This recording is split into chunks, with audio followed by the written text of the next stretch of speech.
নিয়ে চলে এসেছি। আরে বাহ, কত বড় হয়ে গেছে, সেই ছোটবেলায় একটুকু দেখেছিলাম। বাবা, অনুষ্ঠান শেষ না করে তোমার যাওয়া হবে না। ঠিক আছে আঙ্কেল, আপনি যেহেতু এত করে বলতেছেন আমি থাকবো। এই তো। কিন্তু আমি একটা জিনিস বুঝতে পারছি না, এই সব কথা কি দরজায় দাঁড়িয়ে শেষ হবে? ভেতরে যাবো না? আরে না, যাবে তো। চলো চলো, এসো বাবা এসো, চল মা, এসো এসো এসো, চলো। বাহ, তোমাকে শাড়িতে তো বেশ সুন্দর লাগতেছে। ক্যাম্পাসে তোমাকে এভাবে খেয়ালই করিনি, তুমি যে এত সুন্দর। একদম চুপ। পুরো ক্যাম্পাস আমার নামে বদনাম করে এখন আবার আসছে ফ্ল্যাটিং করতে। ক্যাম্পাসের হিসাব ক্যাম্পাসে হবে, এখন তো আমি তোমাদের বাড়ির অতিথি, তো অতিথি আপ্যায়ন করো। এই কিসের অতিথি তুমি? হ্যাঁ, তোমার মতো ইডিয়েট ছেলেকে আমি অতিথি মানি না।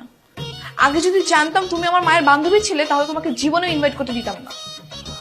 আর আমি এখন সবাইকে বলে দিব যে তুমি আমার নামে ক্যাম্পাসে বদনাম ছড়িয়েছো। বলবা? ঠিক আছে বলো, আমিও তাহলে বলে দিব। তুমি আবার কি বলবা? হ্যাঁ, তুমি যে এভরিডে ছেলেদের ওয়াশরুমে যাও সেটা আমি বলে দিব। এভরিডে মানে?